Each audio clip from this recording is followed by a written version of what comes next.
Okay, welcome back. This is part 2 of 3 in our first lecture on the history and philosophy of science.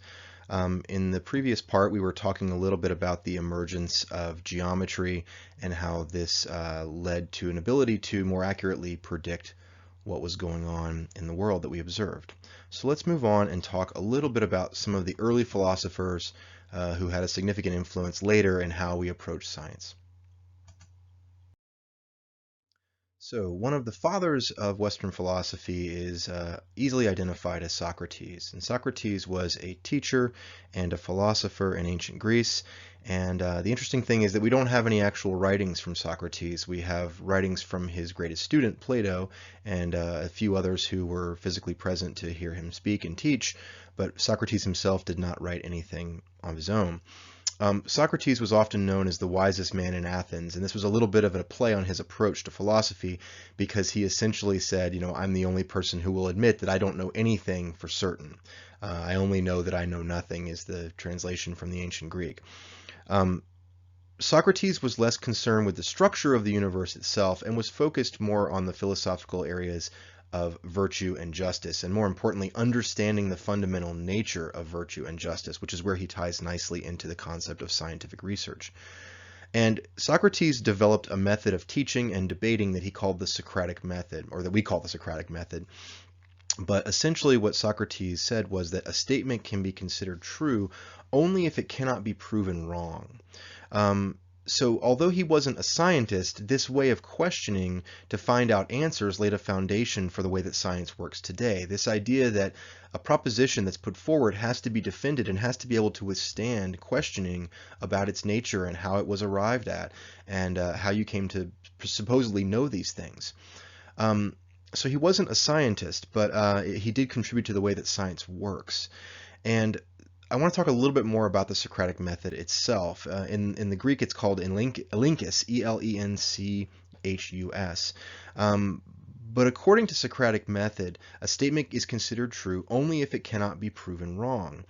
So the Socratic method is a dialectic approach that breaks down a problem into a series of questions that are then sought to be answered. And it's used in scientific research to this day in the way that we develop a hypothesis and then either test whether or not that hypothesis proves to be correct or false. Some people suggest that Socrates was not the first person in the West to develop this method, that Zeno of Elea, who was around in the 5th century BC, may have developed it, but it was clearly Socrates who refined it and applied it to ethical questions in particular. So Socrates' greatest student was Plato, another great figure in the history of Western philosophy. And Plato documented many things that he learned from Socrates, and many of Plato's works are essentially plays in which Socrates is one of the key characters, and the things that are coming out of his mouth are sometimes thought to be things that were directly observed by Plato from Socrates, and they're also thought to be things that Plato puts into Socrates' mouth as a character within his work. But Plato went a long way in helping to establish the principles of philosophy that would dominate for centuries.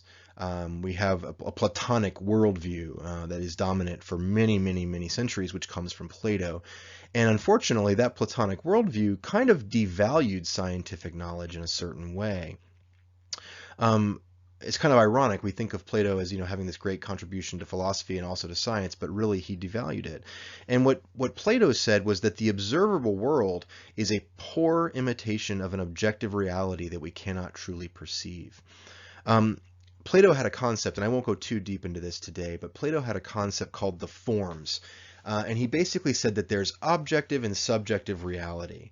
That objective reality is sort of associated with the forms of things. So if I'm in the world and I see a horse, for example, what Plato would say is that is subjective reality. My observation is this thing that moves through space that has 4 legs and a mane that I know to be a horse.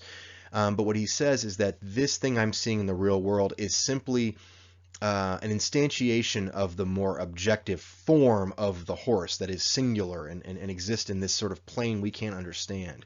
Almost like you have the idea of, for those of you who are familiar with like a tool and die set or a stamp set, you have sort of the form, and then I go around and I stamp things with that image, but really the objective reality is the stamp itself. What it creates are just these examples of it pressed into the world around us.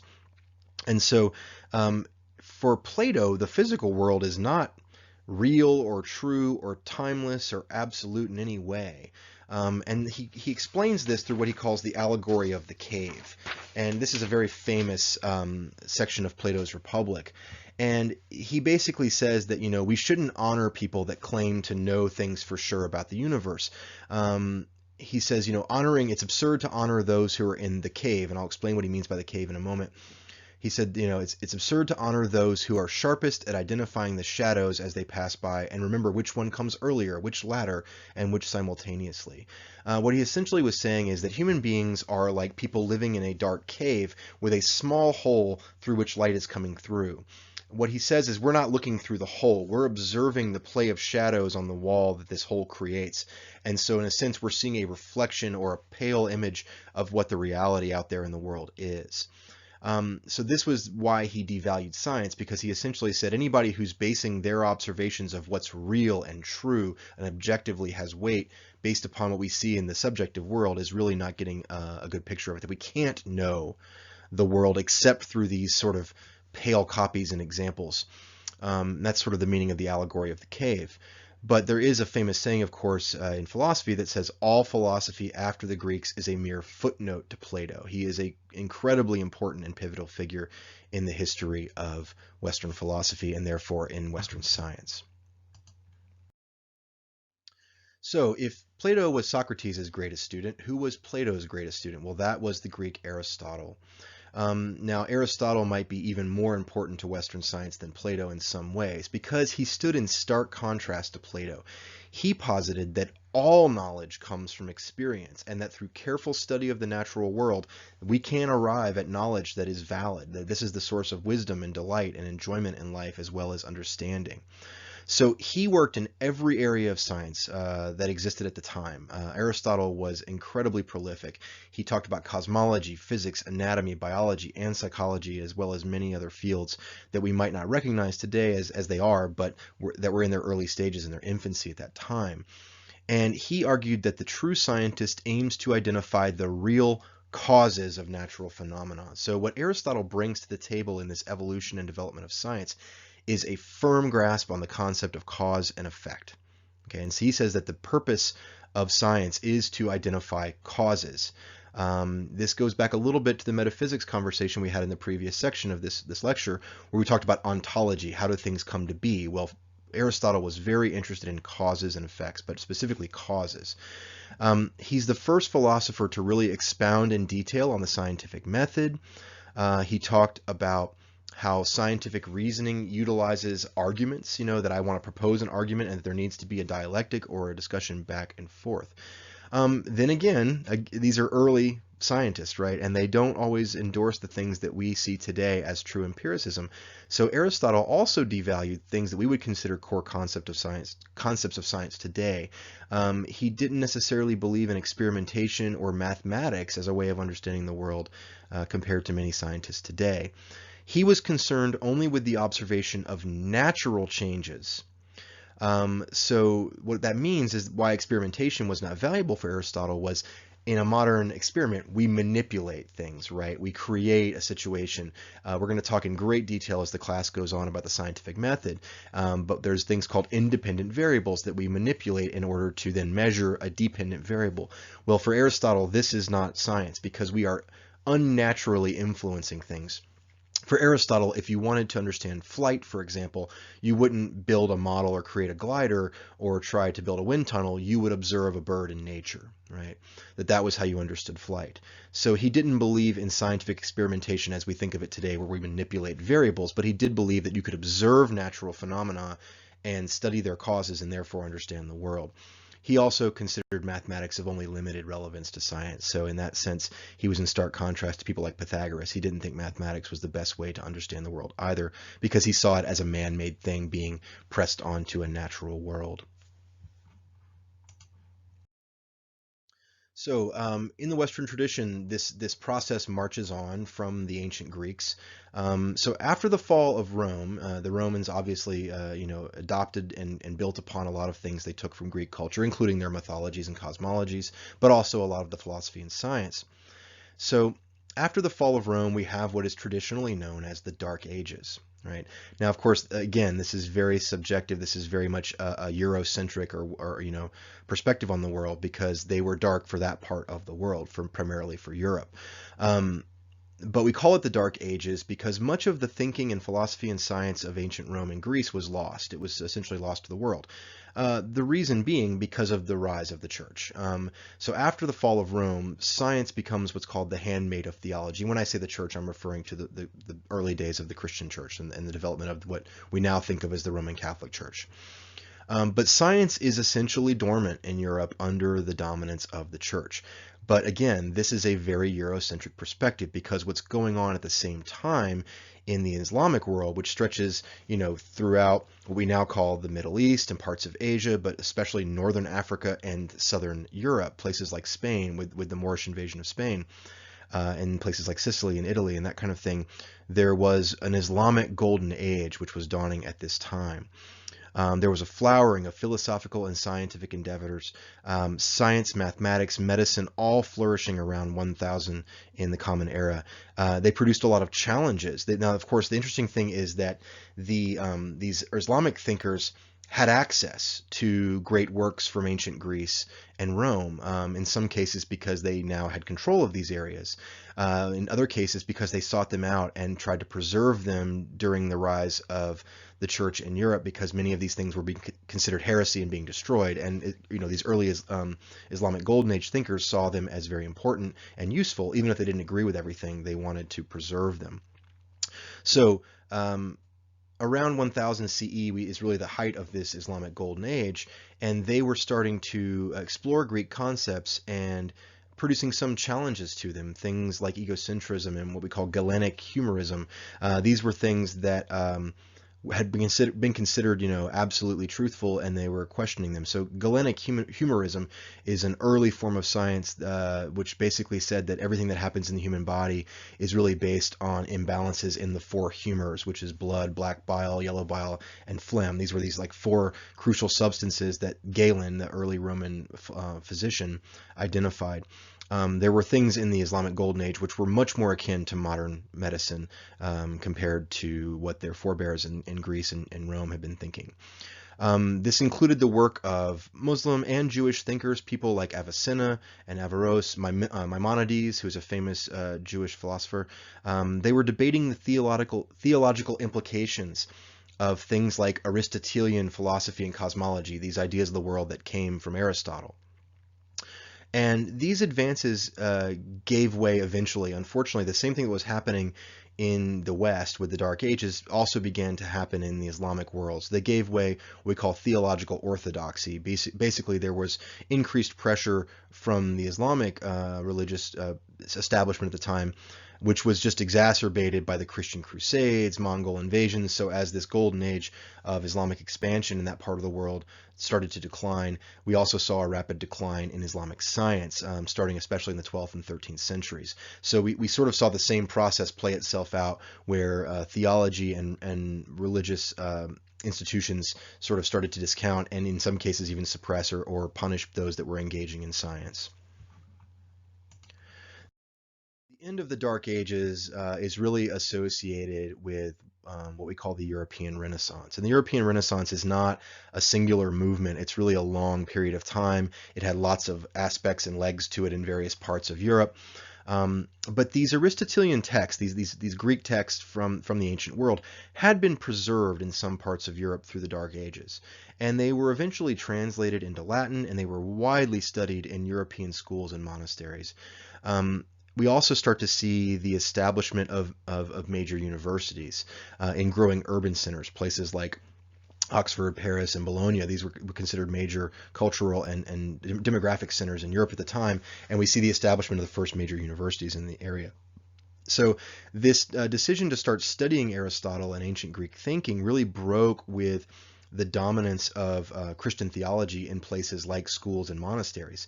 Up until then, Plato was the only game in town. The Platonic view of the world, that it can't be fully understood through human experience, and that there's a perfect objective world that it's not for us to fully understand. That dovetailed very nicely with Christian theology at the time.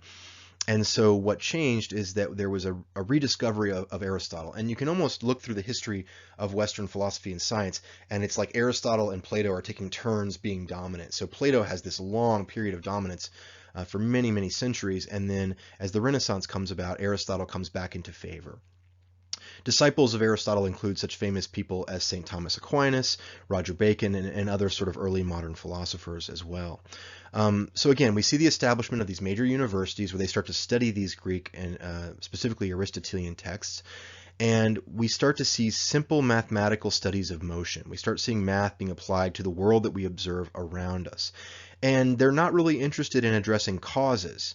They're not talking about what causes, an object in motion to suddenly stay in motion. They're not just trying to figure out what's the moving factor behind that, because as you can imagine at the time, the answer was, of course, God, right? The answer was that the entire universe was really manipulated and moved through God's will. So it was almost heresy to talk about causes, but that didn't mean that you couldn't try and just understand how these particles or how things in the world interacted with one another, as long as you didn't want to talk about what caused it to happen.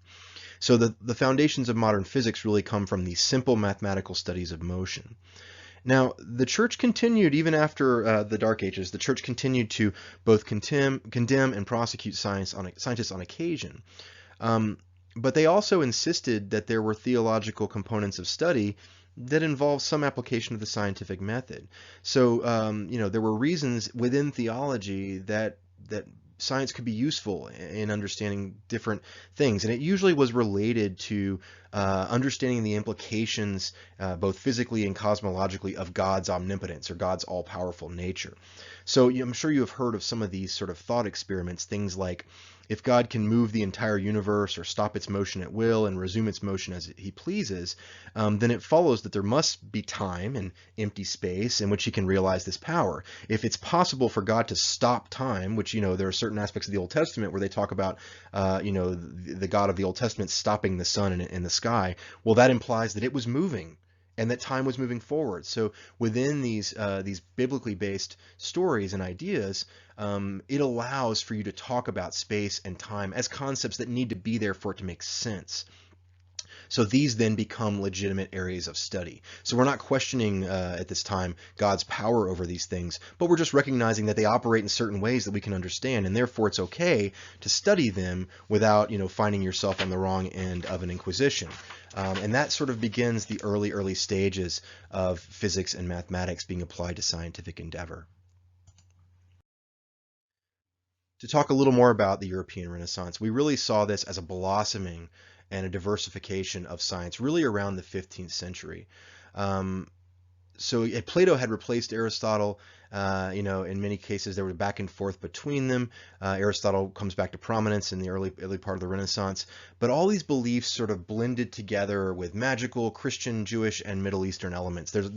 Because there's greater travel and greater communication and greater documentation in a literary sense of things, and the ability to have text that can travel, albeit only to very expensive, very precious. They can go to places like libraries in the great centers of the world. They can go to seminaries or be passed from one monastery to another. There's a blending that starts to happen between these different worlds. This eclecticism starts to lead to a general distrust of intellectual authority and a reliance on direct observations. Let me explain what I mean by that. If there are ways of thinking about the world around us from what they call pagan traditions, Christian traditions, Jewish traditions, Islamic traditions, and these are all coming together, and they all seem to have value and they all have application. What that sort of does is it challenges this monolithic perspective of the world that perhaps maybe the Roman Catholic Church or the leaders of the Islamic world at that time might have. What you're seeing is, hey, these people think very different things about the universe, but yet there's value in these different aspects of their teaching that we're looking at. So this idea that one person or one authority can say with absolute certainty what something is or how to understand it starts to be distrusted more, and there's an idea that we need to rely more on direct observation, which of course is key to modern scientific endeavor and empiricism. There were also these growing applications of science for a lot of reasons, especially in navigation and in military technology, which created sort of additional markets and sources of funding for science beyond the church and the university. I apologize for the double quotes there, that's accidental. But essentially, there were suddenly real-world applications for science that were valuable to powers that be, to authorities, to people that had power and wealth and authority within culture. So for example, as we start to master the oceans and we start to do longer and longer trips in the West away from the shore, we need to be better, as for example, for trading, with more distant parts of the world, we need to be much better at utilizing mathematics and astronomy and other aspects of physics to understand how to get there safely, right, and to get back safely. So there was great importance for applications of science to navigation and, of course, military technology, especially as we start to see the advent of things like artillery in the form of the cannon and that kind of thing. Even in the ancient world, you needed physics to be able to accurately fire a catapult or a ballista or a trebuchet or some form of siege weapon, right? You want to throw a rock a great distance, you need to understand the basics of physics and motion. So this spirit of innovation and adventuresome intellectual atmosphere brought major discoveries in every field of science during the Renaissance. It was also accompanied, of course, by major achievements in art and literature and other forms of expression that we often think of. So when we think of the Renaissance, most of us think of sculpture and painting, but there was this parallel process in science and philosophy and intellectual thinking that was going on, this reinvention, this sort of idea that it was okay to challenge well-held beliefs from the past. And as you can imagine, this generated conflict with the traditional authorities and power structures that were in place. Okay, coming along and saying it's okay to come to your own understanding about the world and the universe did not fly very well with the sort of things like the established Roman Catholic Church. And we'll talk in the next slide about how those conflicts started to influence science itself. So in the last section, I mentioned Ptolemy, who was a Greek philosopher and scientist, and Ptolemy is usually associated with the geocentric model of the solar system, or I shouldn't even call it the solar system, right, of the planetary system. Ptolemy's geocentric model, geo meaning Earth, said that essentially the planet Earth was at the center of our system. The idea that the sun revolved around the Earth, that kind of concept was dominant for centuries.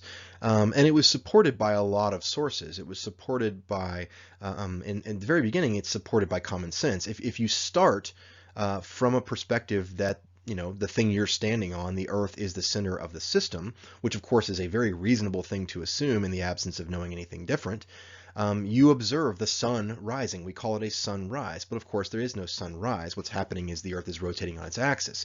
But from our perspective, it appears to be a sunrise, and therefore, common sense said that a geocentric model is probably accurate.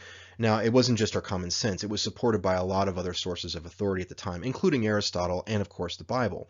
There are examples that were pointed to in the Old Testament that seem to support this theory. So, for example, in Joshua 10, 12, 13, there's a statement about God making the sun stand still for a day. So, and the idea being that if God can stop the sun and make it stand still in the sky, that implies that it is moving around us as opposed to the opposite, right? Making the sun stand still in our modern model wouldn't really make much difference for our perspective because the Earth would still be rotating. So it also, this idea, this geocentric model, for a while, it held up under certain scrutiny, right?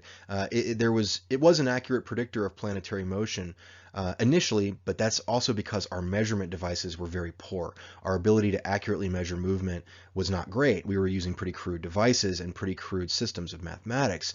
So as measurement improved, supporters of geocentrism were forced to make numerous adjustments to the theory, right? These are called ad hoc, after-the-fact adjustments to make the model make sense. In order to preserve the geocentric model, they kept adding all of these additional aspects and adjustments. As we started to measure things more effectively, we found things that did not fit. We found anomalies. So, for example, retrograde planetary paths, the idea that a planet moving through the sky over a period of weeks appears to back up and then continue along its course. Now, they came up with the idea what they called epicycles, that these planets that were revolving around the Earth, things like Venus and Mars or the Sun even, that they were going through a pathway, but they would stop and do an individual turn within that pathway, an individual like a sort of a little mini motion within their larger motion. These were called epicycles. Now, we understand now that with our heliocentric, our sun-centered model, we understand now that that's just simply forced perspective from where we are because of our own motion through the planetary solar system. But people who were trying to uphold the geocentric system had to start introducing more and more addendums to the theory, so to speak, more addenda, excuse me, addenda to the theories to make them make sense. And now, Copernicus comes along. He's a Polish astronomer, and he notices that this geocentric model is getting very, very complicated. And Copernicus, being a good scientist, knows that a simpler theory is more likely to be accurate than one that has to be very complex to explain things. And he very quietly starts to hypothesize a heliocentric one. And he finds this solution much more elegant. There's no need for things like the idea of epicycles. There's no need for all of these addenda to the theory. It can be explained very simply. And so he basically he applied this theory, as I said, very quietly at first. But this is basically what he said. And this is the crux of the heliocentric model. The Earth is one of several planets revolving around a stationary sun in a determined order, okay? Which of course turns out to not be entirely true, because now we know the sun is not stationary, right? And we know that the orbits of the planets tend to overlap at times. But ultimately, basically, he's saying that from our relative perspective, the sun is stable and that there's a series of planets, including ours, which is just one. So the Earth is just one of those planets within this solar system. He also hypothesized that the Earth has three motions, three core motions: the daily rotation upon its axis, which of course is our definition of a day; the annual revolution around the sun, which we refer to as a year; and that it has a tilt on its axis, which is a very important concept for understanding lots of things about the seasons, as well as other aspects of observation of the heavenly bodies. He also noted that this retrograde motion of the planets can be explained by the fact that the Earth is also in motion. So by a simple, elegant model of heliocentrism, it made sense. And he also was the first to hypothesize that the distance from the Earth to the sun is very small compared to the distance from the sun to the stars, which did not make sense within these early geocentric models. So Copernicus, living in a world where, obviously the church was very dominant and very much in control of culture, he very quietly introduced this model in a handwritten pamphlet in 1514. Almost 30 years later, this tells you how careful he was being to not end up, in front of an ecumenical court. He released a more developed treatise in 1543. It was called The Revolution of the Heavenly Spheres. There is a story, which may or may not be true, that he died on the day that he finally saw the first printed copy of The Revolution of the Heavenly Spheres. What's really interesting and what tells us a lot about the scientific culture at the time and its contrast to the church, especially its subservience to the church, was that his editor, who was a German theologian named Andreas Osiander, he inserted a preface into the 1543 book, and it attempted to indemnify both he and Copernicus. It was basically like saying, please don't take this one way that's going to end up with both of us being dragged into jail. What he said was, hypotheses need not be true nor even probable. On the contrary, if they provide a calculus consistent with the observations, that alone is enough. What he's essentially saying is that the aim of scientific theories is just consistency with observation rather than truth. It's the idea that he's saying that just because it works doesn't mean that you have to go the next logical step and say that this is absolutely true, and that the opposing view, of course the one held by the church at the time, is wrong. He was trying to avoid being accused of heresy, essentially. He was protecting both himself and Copernicus, him as the publisher and Copernicus as the author. He's basically telling the authorities, I'm not taking a stance that's inconsistent with orthodoxy, right? I'm okay with the way that you're presenting the universe. We're just saying that this is a useful technique because it works in terms of calculation. We don't know how Copernicus felt about this because he may not have even been aware of it. It's likely that Osiander decided to include it without Copernicus's knowledge just to protect himself as an insurance policy. And since Copernicus died either at the same time or soon after publication, we don't really know what his impression of that was. So the Copernican revolution is very important in the development of science, astronomy, physics, mathematics, all of these things, and it's picked up and carried by subsequent scientists and in this case astronomers. So after Copernicus, we get the German astronomer Johannes Kepler, and Kepler worked very closely with Tycho Brahe, who was a Danish aristocrat and a very fascinating figure. Tycho Brahe was a very eccentric and bizarre person in his own right. But he developed some excellent measurement devices, including some early telescopes. And so Kepler worked with Brahe to utilize some of these measurement techniques, and he came to the conclusion that if we saw the planetary orbits as elliptical rather than circular, which going all the way back to Aristotle, even when he was talking about a geocentric model, all of his proposed orbits were circular. By looking at these measurements that he was getting from Brahe's equipment, Kepler said, well, wait a minute, if we discover that these are actually elliptical, so an ellipses, of course, being an elongated circle, it made more sense, and the observations got even better, even more accurate. You could make more and more sense of things by understanding elliptical orbits in place rather than circular ones. So at this point, with the discovery of elliptical orbits, the Copernican model was at least as accurate as the Ptolemaic, as the old geocentric model, especially given his discovery that there's relative speed of planets depending on their distance from the sun. There's kind of a gravitational effect, like a catapult. So, an object passes the sun, kind of whips around the sun because the gravity is very strong. There's a lot of pull towards the sun, and it flings it back out along the elliptical orbit, and it comes to sort of a slower speed as it reaches the end of the orbit, and the gravitational pull pulls it back to the sun. So between understanding them as both ellipses and that they don't move at a constant speed, it's even more accurate than the old way of seeing things. And Kepler was really struck by how elegant this model was. And so just like Pythagoras, he said this is a way of understanding the universe that's going to be absolute. And Kepler called it the ability to detect the music of the spheres. But just like Pythagoras, he thought these things that we're understanding and we're discovering will help us someday to truly understand the universe, not to just kind of have a sense of it, but to really grasp it objectively. So Galileo, who of course I'm sure you've all heard of, was a scientist and a physician in Pisa in 1564 in Italy, in medieval Italy.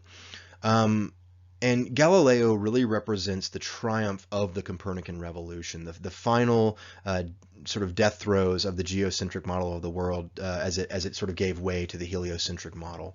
So he started out studying medicine and then mathematics at the University of Pisa, and he included an examination of the location and the dimensions of hell based on Dante's Inferno. So it's a really interesting part of Galileo's history. He proposed a very accurate, as he saw it, model of the various stages of hell based upon what he read in Dante's Inferno and utilizing mathematics. But he began to study astronomy, and he was utilizing these early rudimentary telescopes. And he became a very public defender of Copernicus. He detailed distinct phases of Venus, which is very hard to reconcile with a stationary Earth, but it makes sense in a heliocentric one. And he also recognized moons of Jupiter, that there were mountains, that there was elevation changes on our own moon. These are all things that he started to observe with these early telescopes, and he became very vocal about his beliefs. He was a well-known public figure, and the church, via Cardinal Bellarmine of the Italian Inquisition — I'm sure you've heard of the Spanish Inquisition, well, there was the Italian Inquisition going on — he banned his works in 1616 and effectively issued what was a gag order. He told Galileo that he was no longer able to speak or write publicly about these beliefs, that they were considered heresy against the church. Now you might ask, why would Galileo shut up based upon an order from the church? And I think living in the modern era, it's hard for us to understand the power and the authority that the church held at the time. And Galileo was not just doing this to preserve his relationship to the church or his status. He was doing it potentially to preserve his life, and he had plenty of examples to look to. In 1600, the same Cardinal Bellarmine, had ordered the burning at the stake of Giordano Bruno, who was a natural philosopher at the time, who was presenting ideas of science that were also considered anathema to the way that the church saw the world. So when the gag order was issued, Galileo then devoted his efforts to less controversial areas of study. So he basically stopped writing and speaking about his model of the solar system. Instead, he focused on mathematics, hydrostatics, the nature of motion, the structure of matter. He really went to more fundamental studies in physics and stayed away from things involving the solar system and the Earth and the sun. He was encouraged when there was an election of a more friendly pope, one who was less vehemently attacking scientists. But this pope sort of encouraged him to take the same stance that was proposed by Osiander, the editor of Copernicus's book, but essentially saying that, I'm making these observations and this is what they look like and this is the math behind them, but I'm not going to propose that it actually reveals anything about the natural world. It just simply works as far as a mathematics experiment or a physics experiment. So in 1632, Galileo published something called Two Chief World Systems, and he presented an overwhelming barrage of empirical and conceptual arguments supporting the heliocentric system. He basically threw everything but the kitchen sink at this argument. He utilized everything he had learned up until this point to say that the heliocentric model makes more sense. And he was called before the Inquisition in Rome as a result. And very famously, he recanted at the order of Bellarmine. So Galileo, when push came to shove, when he was threatened with imprisonment and potentially death, including burning at the stake, he recanted. He said, okay, I'm not right. The geocentric model is right. He withdrew his support for his own work, and as a result, he was personally devastated, and his health suffered. He did continue to work, but he was under house arrest until his death in 1638. So only 6 years after the publication, Galileo dies, and his essential crime was not his theories of planetary motion, right? His crime was his insistence that science should trump religion when it came to questions about the natural process of the universe. This was an unforgivable heresy at the time. It challenged the authority of the dominant power structure in the West, in Europe, which was the church. He had done something that was considered heresy, which was to say, I know something with greater certainty than the church does. And that is really the story of Galileo, is that he did recant, but that it was devastating to him. Many people mistakenly believe that Galileo was killed by the church for his beliefs, but in fact he did recant and died some years later under house arrest. However, as they say, the cat was out of the bag. The other phrase from Rome is alia acta est, which is what Julius Caesar said when he crossed the Rubicon with an army, which is it was forbidden for any general to bring his army into Rome. And when Caesar's armies crossed the Rubicon, he very famously is said to have stated alia acta est, the die is cast, meaning that the game is on, that you can't take it back now. I've done something. I'm either going to become the dictator or I'm going to be probably killed for my actions. And the same is true for Galileo. Even though he recanted, the information that he discovered was out, and it had implications for the future. So Galileo had two key sort of propositions, two contributions that became crucial to the development of the scientific revolution that followed. First and foremost, he said that the laws of motion apply throughout the universe. His detailed uncovering of the general laws of motion of bodies near the Earth and far away from the Earth, and the related inference that these laws of motion apply to all motions where they occur, right? And this is really tied to the essential understanding that the Earth is simply another planetary body rather than a motionless object at the center of the system. And Descartes is someone who sort of picked up some of the core principles and ideas behind Galileo and those that preceded him, and then sort of in some ways carried the ball across the finish line. He insisted on an extreme and austere mathematical conception of the world. Just like Pythagoras, Descartes thought that the world was understood through mathematics. He had a very mechanical view of the world that placed anything that was not matter in motion, okay, as off limits to science. This was also an effort for Descartes to to protect himself as well against the authority of the church. He was basically saying, hey, when it comes to thoughts, volitions, beliefs, emotions, all that stuff is off limits to science. All science is for applying mathematics to mechanical views of objects in motion, matter in motion. And so this was a way of protecting himself, but it also brought his focus to those areas very intently. In his famous discourse on method, Descartes began to establish fundamental rules for philosophical and therefore scientific exploration. Okay, and then in his masterpiece, the Meditations on First Philosophy, he attempts to resolve the primary question of epistemology. And if you remember epistemology from earlier in the first part of the lecture, how do we know that we truly know anything? How do we come to know things? So in his Meditations on First Philosophy, it's a relatively short book, it's a very famous book, in which Descartes sort of starts from square one. He attempts to resolve the primary question of how do we come to know things. And he exhaustively questions and doubts all traditional forms of knowing until he arrives at the foundational conception of what he calls the cogito. You might also know this as the cogito ergo sum, which is often mistranslated as I think therefore I am. What it literally means is my thinking exists me.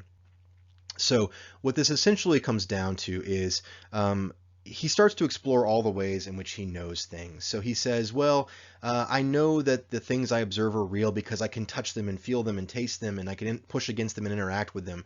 And he says, okay, but if I start from a place that I have to doubt everything, if I start from a place of fundamental philosophical doubt, well, that's not necessarily absolutely true. And he has these really great thought experiments. He says things like, well, what if there's some demon in the world who's influencing me, right? Who's somehow creating illusions in front of my eyes, and this is all some sort of falsehood. Well, therefore, then maybe I can't trust that I truly do touch, feel, taste things. He also has these kind of interesting ideas. These sort of, later we'd see them picked up in science fiction. What if I'm a brain in a jar and there's some mad scientist, in our modern conception we would say, poking the brain with certain electrodes in certain positions, and maybe my whole experience is just some false dream that I'm having, and I am in fact a brain in a jar somewhere.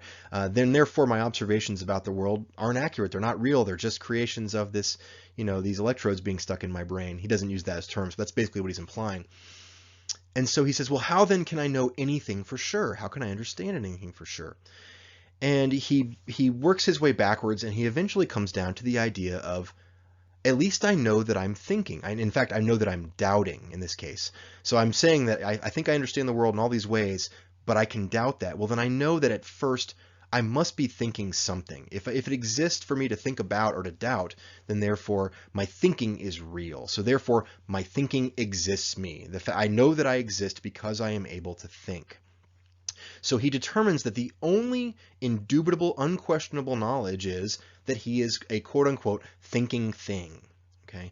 So in this manner, he then starts from that bedrock and constructs a system of knowledge. He discards perceptions as unreliable, but says that deduction is the only method for arriving at understanding. And he talks about all knowledge as being a tree whose roots are metaphysics, whose trunk is physics, and whose branches, which grow from the trunk, are all other forms of science. So for him, metaphysics and thinking, our ability to reason deductively, is really the way in which we understand the world. And he is key to understanding the origins of science as something that stems from our ability to utilize reason. And that's where Descartes really has this place of importance in the early stages of science. There were some other English scientists of the same period around the same time as Descartes, which we sometimes call the early modern period of philosophy, such as Boyle and Newton. Isaac Newton we're going to talk about in a little bit of detail later. But Newton began to develop a mechanical philosophy which traced all phenomena to these interactions amongst tiny particles, right? To our first beginning of understanding of modern physics. You also have philosophers of this era like Spinoza and Voltaire, and they begin to question the value and the purpose of theology, and of teleology, which is the search for divine purpose in nature and God's purpose. They're starting to pull God as the prime mover out of our understanding of nature. Teleology basically is the idea that God is the prime cause of all of these things. If you remember a couple slides ago, we talked about how early scientists protected themselves by saying, we're not questioning what causes things to move in space, we're just measuring them. We're going to leave the causes for the theologians. Well, Spinoza and Voltaire come along and start to contradict the church in some ways by saying, we don't really need to focus on teleology. It's not really important. We don't have to find the divine purpose. We can just understand the universe through reason. And then, of course, Darwin's theory of evolution, which comes along in the 19th century, really represents the final blow to teleology in the 19th century at that time. So the theory of evolution, obviously, of natural selection is a process that goes along over many, many species that does not require anyone to be the prime mover. It doesn't require any sort of hand on it. It just occurs naturally through a selection process. The species that best are adapted to their environments and therefore are most likely to survive and pass on their genetic material are therefore the ones that tend to continue to exist and become the dominant species. There's nothing saying or selecting that birds with these shaped beaks are going to survive because they're better at getting to the nuts and trees than those that have these differently shaped beaks. For Darwin, the whole process plays itself out without any God in the system, without any God in the model. There doesn't need to be anyone making the decision or the choice. It just happens naturally through biology. So this is really in some ways the end of the need to include teleology or a theological understanding of physics and science. And this is really an important step in the scientific revolution. For the end of this part two, I want to talk a little bit about Isaac Newton. He was often referred to as the incomparable Mr. Newton. It's very difficult to underestimate the importance and the genius of Isaac Newton. He lived from 1642 to 1727 and is generally regarded as the greatest genius of the scientific revolution. When you start to list off Isaac Newton's accomplishments, you run out of space, right? It's incredible the number of things and areas in which he was able to develop new understandings and revolutionize things. He invented a new mathematical technique for representing in a very powerful and unified way things like acceleration, instantaneous velocity, parabolic trajectories, etc., all these key aspects of physics. This resulted in something he called the method of fluxions, which we now know as calculus. And many of us, that can reflect on this as we're all living through the pandemic and we're all trying to quarantine and be as isolated as possible. Well, Isaac Newton went through a similar thing. He spent a year away from Cambridge University in 1664 because there was an outbreak of the plague. So he went to the country to be away from people, knowing full well that, being around people was one way in which you caught the plague, even if they didn't understand all the details of transmission. He went basically on sabbatical for a year. And during that year, he essentially created calculus as we know it. He derived it through reason, which is incredible. And he published something called the Mathematical Principles of Natural Philosophy, which is also known in the Greek as the Principia. I'm sorry, in the Latin as the Principia, in 1687. Basically, the Principia is sort of like Euclid's original text on geometry. It's one of the most important books in the history of science and mathematics. It relies on three basic laws of motion. So this is the very well-known Newtonian physics. It allowed him to unify and explain the elliptical orbits of the planets. It made sense of Galileo's law of falling bodies. It made sense of lunar and solar eclipses, the daily motions of the tides, the paths of cannonballs. There were just endless applications of these laws of motion as he proposed them to the real world, and it just continued to accurately predict and measure these things. Every place that people took Newton's physics and applied it, it worked. It was applicable. They went on to be confirmed in numerous domains, including things like the recurrence of comets in the sky. And despite his insistence that this method rejected an appeal to any intrinsic forces and powers in things, he really wanted to say that this all just happened because of these immutable laws of the universe. He did rely on certain mysterious and universal forces acting at a distance without any mechanical contact. Now that's a very complicated way of describing a concept that we now think of as gravity, right? Gravity can act, a planet's gravitational pull or a star's gravitational pull can act upon another object in space without actually touching it from a distance. And he had none of Einstein's understanding of what that might be, or modern physicists' understanding, but he did include in his theory this idea that there was an intrinsic force in the universe and that it could act on objects at a distance. And this same reliance has gone on to, vex his intellectual descendants as well. Things like relativity and string theory are all attempts to understand, how objects are acted upon at a distance without contact. He also did groundbreaking work in optics. His understanding of the composition of light and breaking it down into the colors of the spectrum, was incredibly groundbreaking at the time. His mechanics were the basis for the basic theoretical frame of the network that we understood for the next 200 years for understanding physics, basically.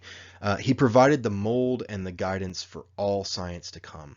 And in the next and final section of this lecture, we'll talk about some of the guidelines that he applied to modern science that are still relevant today.